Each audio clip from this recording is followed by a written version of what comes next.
好，既然大家都希望有更多、更新、更快的消息，那今天的内容你们应该会喜欢。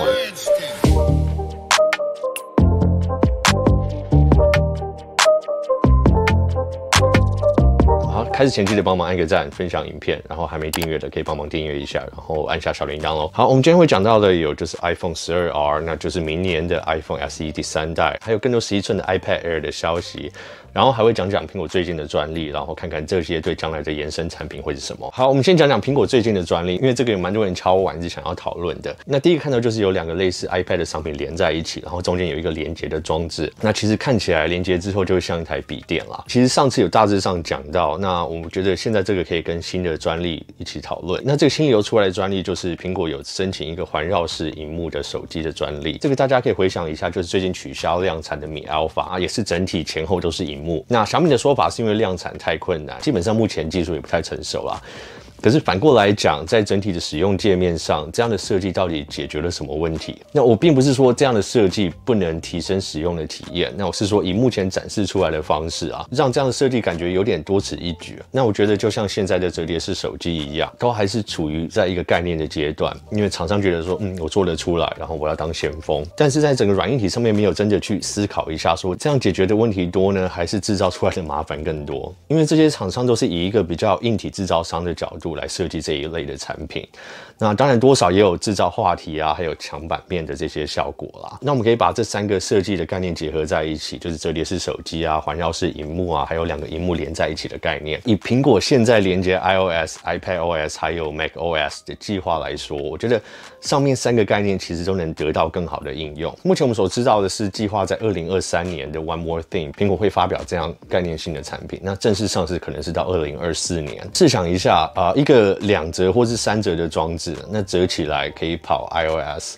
那打开来之后可以跑 iPadOS， 在连接上配件之后可以跑 macOS。那就单以现在3个 OS 之间来说，我觉得只有 macOS 是相容性有点问题的。但在 Apple Silicon 已经完全普及的2024年，我觉得软硬体全相容啊，然后 App Store 也已经相通，然后 iCloud 啊，加上5G 啊，还有再来网络的速度，我觉得生态链里面的所有的产品都能完美的接力。所以这一类概念性产品的设计，我觉得如果没有搭配整体软体应用上的结合，那基本上不太有意义。好，那我们就讲到今天第一个讨论的问题，就是在折叠萤幕、全环绕式萤幕的这些概念里面，你们觉得苹果会怎么样去实现还有应用它们？好，那第二个我们要讨论的就是 iPad Air 11寸。那先前有说11寸的 Pro 即将被11寸的 Air 所取代，那现在有更多消息出来，我觉得价格是一个有点不可思议的地方啦。OK， 设计上会延续 iPad Pro 11寸，然后搭载 A14X 的晶片，然后 Face ID、USB-C 孔、4个喇叭，然后一样解析度的萤幕。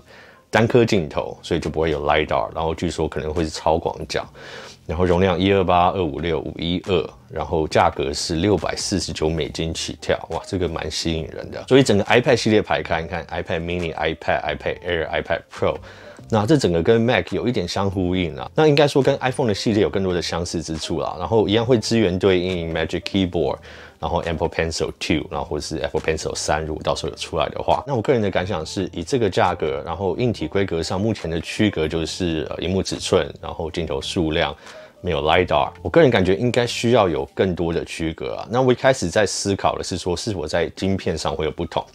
但看看在 iPhone 上的策略，晶片同等，但是他们用硬体的配备来分级，那这样的做法很受消费者欢迎。苹果也在营收上占到便宜，相对 Android 厂都还没有这样做。苹果这样的做法显然就是让消费者对苹果的中阶产品接受度更高，这样就会让消费者有一种买晶片然后赚到其他整个硬体的那种感觉哦。然后再来第二个我想到的就是 Promotion 是否会被拔掉，那就是120Hz 的萤幕。那以这样的价格看来，我觉得很合理。然后尤其在本来 iPhone 12的系列里面，就是只有Pro 的系列会有120Hz 的萤幕，但是现在听说是被砍掉了。但我觉得如果在11寸拔掉 Promotion 这样做的话，对支援 Apple Pencil 2感觉起来就有点浪费。那第三个可能性就是 iPad Pro 12.9寸的将在明年3月同时升级，然后配备更好的萤幕啊，可能是 Mini LED。那新设计配合更多的记忆体的 A14X 晶片，甚至是内含更高效的 GPU， 然后再搭上5G， 我觉得这样来说，iPad Air 11寸的定位就更合理，那就有点像是SE 的系列啊，可以以清旧硬体的库存啊，然后搭配新的晶片，这样整体的产品线更多元。那我觉得反而能吸引到更多人愿意购买，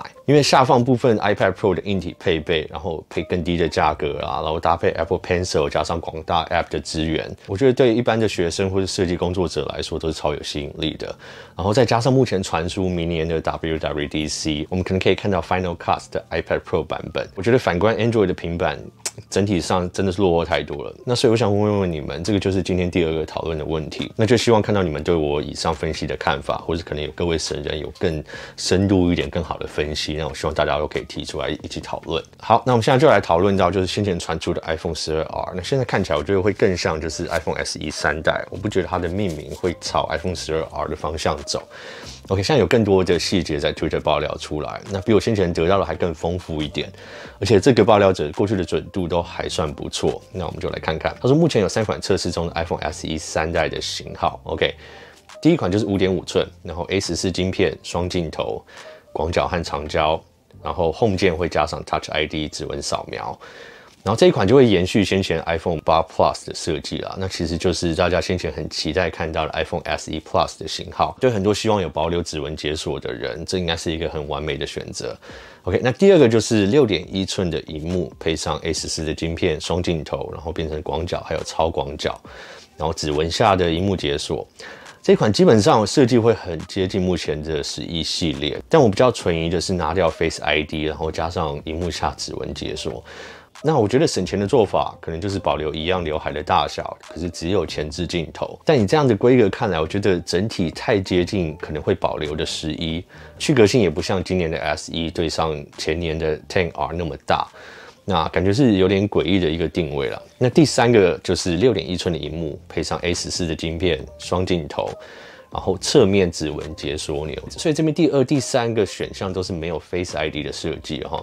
那这2个有趣的就是，为了让全系列的 iPhone 萤幕比都一样，然后移除了 Home 指纹按键，但因为了保留指纹扫描，另外开发萤幕下解锁啊，那甚至是侧面指纹扫描的按键。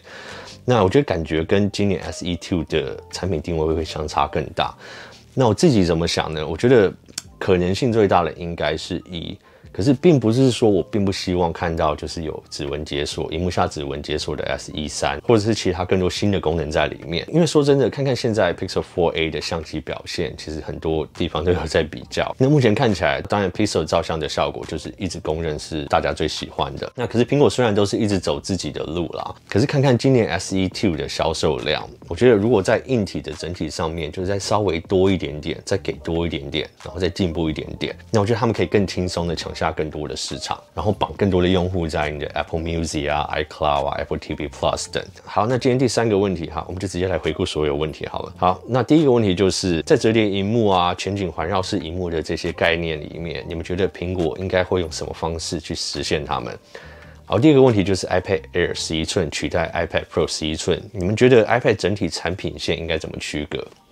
？OK， 那第3个问题就是在这3种我们讨论过的 iPhone SE 3的可能设计里面，你们最希望看到的是哪一种？然后你们实际上觉得哪一种真正会推出的可能性比较大？那如果你们还有什么其他相关问题想要讨论的，也可以在下方留言。然后也希望大家多多参与其他人的留言啊、分析啊，因为我觉得有蛮多观众都分析的非常非常好，甚至比我还好很多。OK， 好，那今天影片就先到这边，最后一样记得帮忙按赞、订阅、分享。好，那我们下次影片见喽，拜。